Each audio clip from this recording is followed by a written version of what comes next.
नमस्कार, स्वागत है आपका हमारे इस विशेष बुलेटिन में।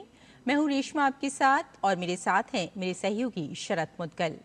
आइए नजर डालते हैं इस वक्त की हेडलाइंस पर। प्रधानमंत्री नरेंद्र मोदी आज होंगे 3 देशों की यात्रा पर रवाना। राष्ट्रपति प्रबोवो सुबियांतो के न्योते पर 8 जुलाई तक इंडोनेशिया की यात्रा पर रहेंगे पीएम। ऑस्ट्रेलिया और न्यूजीलैंड होंगे अगले पड़ाव।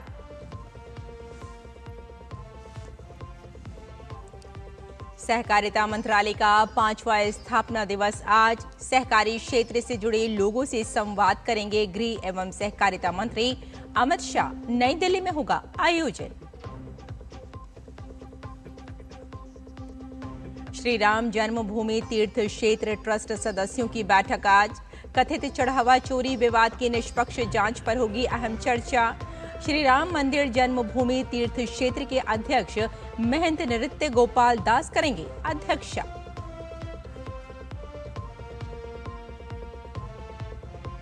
देश भर में मानसून सक्रिय, कई राज्यों में भारी बारिश की चेतावनी। महाराष्ट्र, गुजरात, सौराष्ट्र और छत्तीसगढ़ समेत कई राज्यों में भारी बारिश का अलर्ट। दिल्ली और आसपास के इलाकों में भी हल्की से तेज बारिश की संभावना। और फीफा विश्व कप में हालैंड के डबल धमाके से टूटा ब्राजील का सपना। नॉर्वे ने किया प्रतियोगिता से बाहर। 2-1 की रोमांचक जीत के साथ पहली बार क्वार्टर फाइनल में पहुंचा नॉर्वे।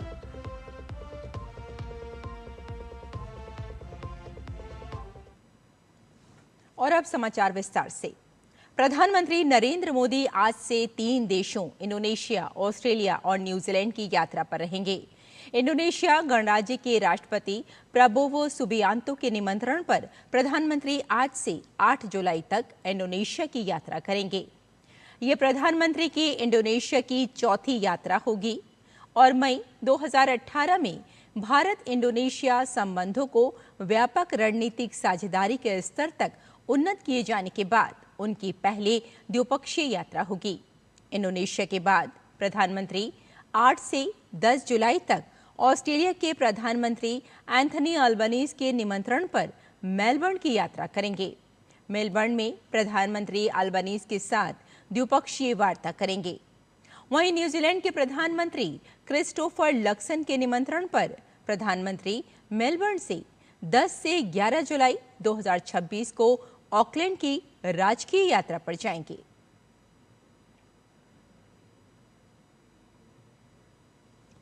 प्रधानमंत्री नरेंद्र मोदी की 3 देशों की यात्रा का पहला पड़ाव इंडोनेशिया होगा।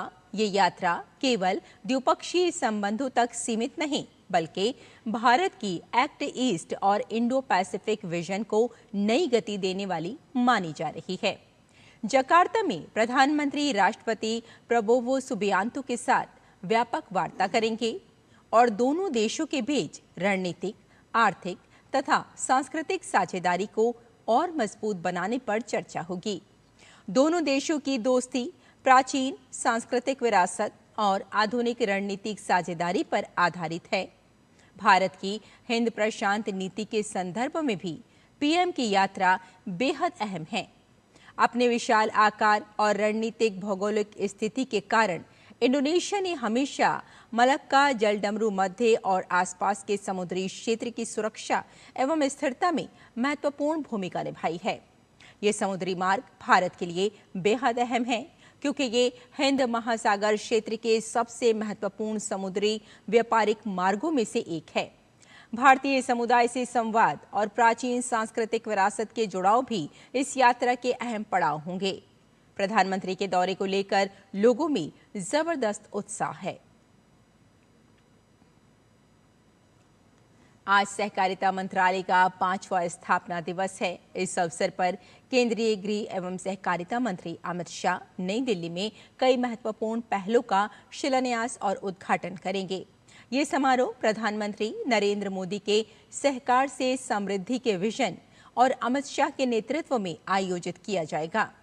पिछले 5 साल में मंत्रालय ने प्राथमिक कृषि ऋण समितियों, सहकारियों, बैंकों और सारी डेयरी सहकारी समितियों, शहरी सहकारी संस्थाओं, राष्ट्रीय स्तर की सहकारी संस्थाओं और बहुराज्य सहकारी समितियों के लिए कई परिवर्तनकारी पहल की हैं।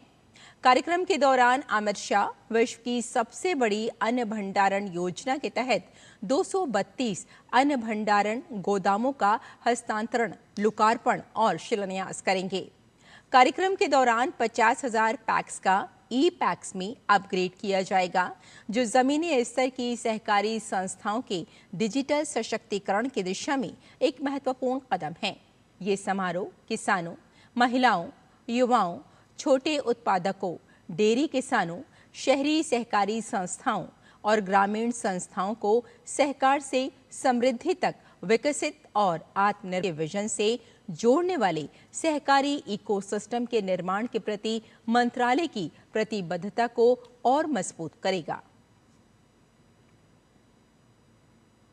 अयोध्या में श्री राम मंदिर के चढ़ावे से जुड़े कथित गबन मामले के बीच आज श्री राम जन्मभूमि तीर्थ क्षेत्र ट्रस्ट का अहम बैठक होने जा रही है। मंदिर परिसर में होने वाली इस बैठक में ट्रस्ट के सभी 14 सदस्यों को आमंत्रित किया गया है। बैठक की अध्यक्षता ट्रस्ट के अध्यक्ष महंत नृत्य गोपाल दास करेंगे। इस बीच मामले की जांच भी निर्णायक दिशा में आगे बढ़ रही है। ट्रस्ट के विशेष आमंत्रित सदस्य गोपाल राव ने बताया कि सभी सदस्यों को बैठक की सूचना दे दी गई है और उनसे शामिल होने का अनुरोध किया गया है। गोपाल राव के मुताबिक बैठक 3 बजे मंदिर परिसर में होने वाली है। और श्री अकाल तख्त साहिब के जत्थेदार ज्ञानी कुलदीप सिंह गड़गज ने रविवार को राज्य सरकार को चंडीगढ़ और मोहाली में आम आदमी पार्टी के आईटी सेल के 2 कार्यालयों को बंद करने के लिए 10 दिन का अल्टीमेटम दिया है। उनका आरोप है कि इन केंद्रों के जरिए श्री अकाल तख्त साहिब और अन्य सिख धार्मिक संस्थाओं के खिलाफ सोशल मीडिया पर संगठित तरीके से दुष्प्रचार किया जा रहा है। ये चेतावनी अमृतसर में शिरोमणि गुरुद्वारा प्रबंधक कमेटी द्वारा आयोजित पंथक एकत्र के दौरान दी गई है। इस कार्यक्रम में विभिन्न सिख धार्मिक संस्थाओं और पंथक संगठनों के प्रतिनिधियों ने भाग लिया। जनसंघ के संस्थापक, प्रखर राष्ट्रवादी, शिक्षाविद और देश की एकता अखंडता के प्रबल समर्थक डॉक्टर श्यामा प्रसाद मुखर्जी की आज 125वीं जयंती है। राष्ट्र निर्माण, शिक्षा, उद्योग और सार्वजनिक जीवन में उनके योगदान को आज पूरे देश में याद किया जा रहा है। वे देश के सबसे युवा कुलपतियों में शामिल रहे। स्वतंत्र भारत की पहली सरकार में उद्योग एवं आपूर्ति मंत्री के रूप में महत्वपूर्ण भूमिका निभाई और बाद में जनसंघ की स्थापना कर देश की राजनीति को नई दिशा दी। कोलकाता में आज इस अवसर पर विशेष स्मारक कार्यक्रम आयोजित किया जाएगा। ये आयोजन संस्कृति मंत्रालय और पश्चिम बंगाल सरकार के सहयोग से मिलन मेला प्रांगण में होगा। इस कार्यक्रम में केंद्रीय गृह एवं सहकारिता मंत्री अमित शाह मुख्य अतिथि के रूप में शामिल होंगे। उनके साथ केंद्रीय संस्कृति एवं पर्यटन मंत्री गजेंद्र सिंह शेखावत सहित कई गणमान्य व्यक्ति भी उपस्थित रहेंगे। मुंबई में लगातार हो रही बारिश से जनजीवन प्रभावित हो रहा है। लगातार हो रही बारिश को देखते हुए बीएमसी ने आज सभी सरकारी, निजी और बीएमसी संचालित स्कूलों और कॉलेजों में छुट्टी घोषित कर दी है।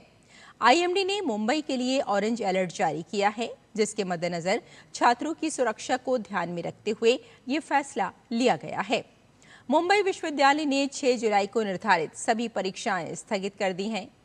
विश्वविद्यालय के परीक्षा एवं मूल्यांकन बोर्ड द्वारा रविवार को जारी परिपत्र में कहा गया है कि संशोधित परीक्षा कार्यक्रम जल्द ही विश्वविद्यालय की आधिकारिक वेबसाइट पर जारी किया जाएगा।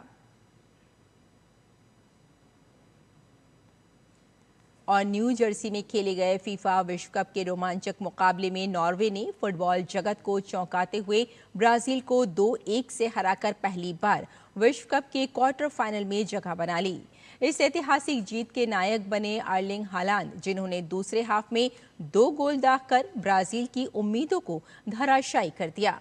1990 के बाद पहली बार ब्राजील विश्व कप के क्वार्टर फाइनल से पहले ही टूर्नामेंट से बाहर हो गया। तो हमारे इस विशेष बुलेटिन में फिलहाल इतना ही। मुझे और मेरे सहयोगी शरद मुदगल को यहीं अनुमति दें। नमस्कार।